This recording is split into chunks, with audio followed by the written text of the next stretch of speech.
40 minutos aqui no Jornal Gente da Rádio Bandeirantes, Cláudio Zaidan, jornalista da Rádio Bandeirantes, conosco no Jornal Gente, para falar sobre a aproximação cada vez maior entre China e Rússia, entre Vladimir Putin e Xi Jinping, nesse contexto de véspera de um ano do início da guerra na Ucrânia. Não é, Zaidan? Bom dia, seja bem-vindo. Oi, Thaís, bom dia, muito obrigado, bom dia, Pedro, Cláudio, Sônia. Oi, Sempre uma Zaidan. satisfação. Bom dia. Pois é, Thaís, a visita do Wang Yi, que ele não é exatamente o chanceler da China, né? Ele tem um cargo até mais importante, porque ele já foi chanceler até o final de dezembro, e hoje ele é ligado diretamente à presidência, não ao gabinete. Então ele é o comandante da política externa da China, e ele foi o escolhido pelo Xi Jinping para fazer essa visita à Rússia. Só que antes ele esteve em Munique. Aliás, é interessante, né? Munique parece ser o inevitável cenário de algumas vergonhas das potências ocidentais, né? Esse ano, em setembro, nós completaremos aí 85 anos desde a terrível, fatídica, vergonhosa Conferência de Munique, quando o Reino Unido e a França se prostraram diante do Hitler e praticamente deram um sinal verde. Só disseram para ele, não entre na Polônia, né? Mas fique com os Sudetos, fique à vontade. Pressionaram a Tchecoslováquia para que aceitasse a perda dos Sudetos. A anexação da Áustria também prontamente aceita e tal. E foi aí que o Churchill disse que para não ter guerra, eles optaram pela desonra, e que no final teriam as duas coisas, né? A guerra e a desonra. E de novo Munique foi palco de um cenário lamentável, de uma cena lamentável da diplomacia internacional, porque a Conferência de Segurança, ela deveria ser o grande encontro, a grande reunião de líderes internacionais para tentar encontrar uma solução para a guerra. E, no entanto, lá desembarcou o Zelensky, como sempre, pedindo armas e dinheiro. Lá desembarcou a Kamala Harris, que claramente não entende o que está acontecendo, e diz que os Estados Unidos já decidiram que Putin é culpado de crimes de guerra. E aí, nessa fala, há uma clara arrogância, né? Como se os Estados Unidos fossem um tribunal mundial. E não é nem o judiciário americano, mas a Casa Branca, né? Decidiu que o sujeito é criminoso de guerra e está decidido. É interessante que os Estados Unidos se negam a participar do Tribunal de Roma, do próprio Tribunal de Haia, exatamente para que seus agentes militares e civis não fiquem expostos à justiça internacional. E o Macron, que em certo momento até ensaiou ser o cara que quebraria esse círculo terrível da guerra e que buscaria um acordo entre Ucrânia e Rússia, ele e o Erdogan. O Erdogan ainda insiste na tarefa, o Macron desistiu faz tempo.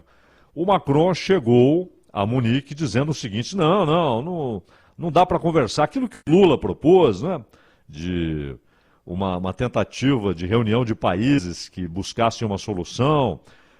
No ano passado o Bolsonaro mencionou essa possibilidade também, e a China agora diz que esse é o único movimento moralmente aceitável. Você pode até não conseguir um acordo de paz, mas é moralmente imperativo que você busque a paz, que você busque um acordo. E o Macron disse, não é tempo de conversa, é tempo de guerra, e nós temos de armar a Ucrânia, continuar armando até aos dentes. Então, o que saiu de Munique foi, queremos mais guerra, queremos muito mais guerra e uma guerra prolongada. E apenas a China foi dissonante, exatamente porque o Wang Yi estava em Munique. E ele disse para os europeus, vocês estão se comportando como lacaios, vocês estão se comportando como sátrapas do imperador. A Europa parece que perdeu a vontade própria e está fazendo apenas e tão somente o que a Casa Branca determina.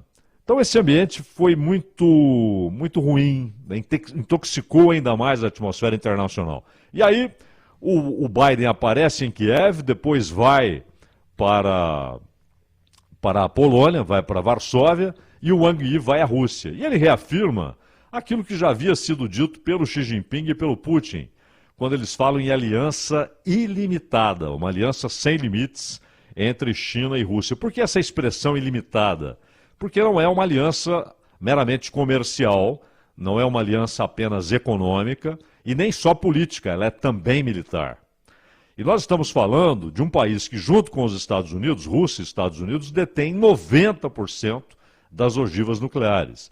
Então é claro que para a China, que sabe que está no alvo dos Estados Unidos, que em algum momento haverá um confronto, né, até pelas posições arrogantes da China em relação ao Mar do Sul da China, que ela reivindica ser dona de 85% daquelas águas, né, e também pela questão de Taiwan, a China sabe que um confronto com os Estados Unidos é uma possibilidade enorme, é muito provável.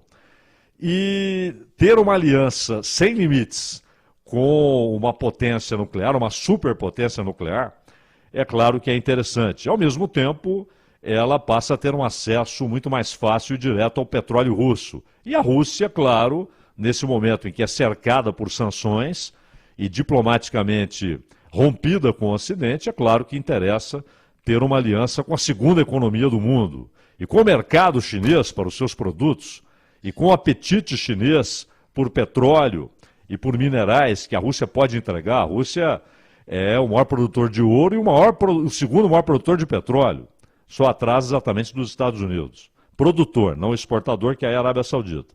Então, Thaís, essa questão dessa aliança é inclusive uma situação inédita. Rússia e China nunca foram tão próximos. Não começou com a guerra. Até por isso, deixa eu te interromper aqui e fazer uma pergunta para você sobre o que muitos analistas, né, já comentam a respeito da geopolítica e a nova ordem mundial. Alguns já definiram a pandemia como um novo marco aí da história.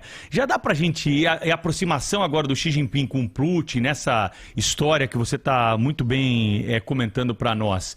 É possível visualizar já uma nova ordem mundial, Zaidan? Claro, claro. Nós tivemos uma era curta, né? Em termos de era histórica, se você fala em 25 anos, é uma coisa muito curta. Porque do colapso da União Soviética até 2014... nós tivemos uma relação política amistosa. Basicamente a posição do Ocidente não vamos nos meter com os problemas políticos chineses. De vez em quando alguém vai lá na ONU e condena o desrespeito da China aos direitos humanos, mas deixa a China como está, ela é uma grande parceira, ela é fundamental para a internacionalização da economia. E houve a divisão internacional do trabalho, ou seja, vamos produzir onde é mais barato. E os outros importam. Cada um produz aquilo que tem eficiência para produzir barato e temos um grande mercado internacional com a livre circulação de capital e de produtos. E havia, claro, a ideia de uma relação pacífica com o colapso da União Soviética. O Bill Clinton, por exemplo, colocou muito dinheiro via FMI para a reeleição do Boris Yeltsin. Com o Putin a relação começou amistosa, apesar das advertências, e aí está o início do problema, de que os Estados Unidos e a OTAN estavam se movendo em direção ao leste. E olhem, vejam, a promessa começou com o Bush pai, passou pelo Bill Clinton, passou pelo Bush filho, chegou ao Obama, e todos afirmando para a Rússia, primeiro para o Yeltsin, depois para o Putin, nós não nos deslocaremos em direção ao leste. E eles fizeram isso. Tanto que hoje Polônia, Estônia, Letônia, Lituânia, República Tcheca, Romênia, são todos da esfera política e militar comandada pelos Estados Unidos. E a Rússia vê isso como uma ameaça, né? Exatamente. E o que você... Por favor. Só acrescentar isso que o Pedro falou. Essa era acabou. Hoje a ideia é de novo de um mundo bipolar, com os Estados Unidos comandando um bloco e um outro bloco com China e Rússia. Voltamos a uma situação muito parecida com os tempos da Guerra Fria. Pois é, o que estão chamando de nova Guerra Fria, Zaidan, e o que preocupou muito essa semana, né? Começando com a visita surpresa de Biden a Kiev, depois ele fez aquele discurso na Polônia, no mesmo dia em que Putin faz aquele grande discurso em Moscou e anuncia o rompimento do novo START, do acordo das armas nucleares. Queria saber como é que você vê isso. das ogivas. Esse acordo foi feito pelo Obama e pelo Medvedev, só que na época o Medvedev era o presidente, mas quem mandava era o primeiro-ministro. E quem era o primeiro-ministro? Vladimir Putin.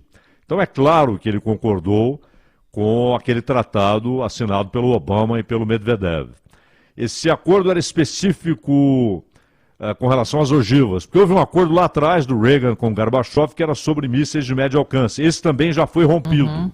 Já foi rompido também. Esses mísseis de médio alcance eram aqueles que a União Soviética tinha apontados, esses mísseis apontados para as capitais europeias, né, para Paris, para Londres, para Madrid, para Roma. E esse acordo do Reagan e Gorbachev levou à remoção desses mísseis. O outro acordo de 2010, até pela crise de 2008, era necessário reduzir os custos. Manter arsenais nucleares é um negócio caríssimo. E até para os Estados Unidos era interessante reduzir os seus custos, o seu orçamento militar na manutenção das ogivas. Até porque elas têm prazo de validade, depois você tem de fazer uma reposição, elas vencem as ogivas.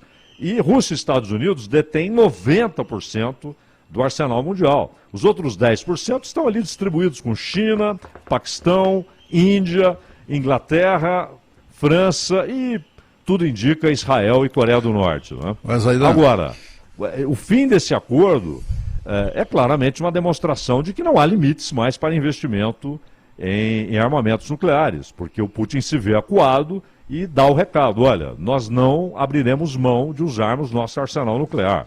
Claro que é quase uma impossibilidade, porque seria uma destruição mútua, mas acuado é o recado que ele encontra para dar para o Ocidente.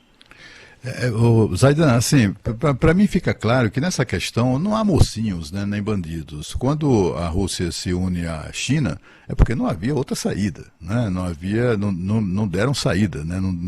Até no campo de batalha o adversário sempre garante ali uma rota de escape, né, para as forças que estão sendo atacadas. E a Rússia não tinha outra alternativa senão se unir à China e vice-versa. Na verdade, ali é um casamento de interesses econômicos, né? Como você explicou bem, também militar, etc. Agora, o que impressiona, assim, não surpreende a atitude russa nem a atitude chinesa, do ponto de vista da arrogância, daquela coisa, né, do tom ameaçador, etc. O que, em certa medida, surpreende é o comportamento do Ocidente, né? A gente assistir um presidente dos Estados Unidos, ainda mais eleito por um partido democrata, né? E se bem que democratas e republicanos se revezam no estímulo às guerras de uma maneira geral. Todo presidente quer sua guerra particular, até para pagar o financiamento fortíssimo da indústria bélica à sua campanha. Todos eles são financiados pela indústria bélica, que também é muito forte na Europa. Então, quando a gente vê essas pessoas, tipo Macron, agora não é momento de falar em paz, é porque está todo mundo ganhando muito dinheiro com isso, né? Os países estão ganhando dinheiro, a indústria bélica americana e também a europeia estão ganhando muito. Eu acho que nunca faturaram tanto na vida, né? Como neste momento agora. Todo mundo interessa isso. E de quebra, ainda armam, né? Colocam muitas armas, muito, como nunca houve, né? Na fronteira Ucrânia-Rússia, né? O que é também de ameaça eles já vinham fazendo isso, a OTAN fez isso. Que, na verdade, se a gente fizer aí um retrospecto, o que está na origem dessa guerra é a OTAN. É a OTAN posicionando armamento pesado na fronteira dos países da antiga União Soviética, na fronteira com a Rússia. Então, assim, não é também um pouco essa união Rússia-China, um pouco o instinto de sobrevivência? Quer dizer, ou eles fazem isso ou eles seriam aniquilados muito facilmente. Não há dúvida. No ano passado, um alto oficial alemão, ele teve de renunciar por causa disso, teve de se afastar, ir para a reserva. Ele disse, olha, o Ocidente está empurrando a Rússia para os braços chineses, né? Mas, na verdade, é um abraço que já estava sendo dado, e é uma coisa até inédita. É bom lembrar que no final dos anos 60, Rússia e China, na época União Soviética e China, trocaram tiros na fronteira, houve escaramuças pesadas. Foi quando o Nixon, inclusive, atraiu a China para a esfera de influência dos Estados Unidos, e pelas mãos dos Estados Unidos, a China acabou substituindo Taiwan no Conselho de Segurança na ONU. porque ali a China era vista na lógica da Guerra Fria como uma aliada. Se ela está contra a União Soviética, ela está do nosso lado, né? E só houve uma proximidade no começo, logo depois da Revolução de 49, quando a China precisava muito da Rússia, do apoio do Stalin, e a industrialização chinesa foi uma obra do Stalin, o início da industrialização. Então, só que hoje não, hoje os laços são muito mais fortes, isso é inédito, é inaudito, nunca houve isso na relação entre Rússia e China, nunca. É uma relação cada vez mais forte, com várias ramificações comerciais, econômicas, financeiras, políticas, militares.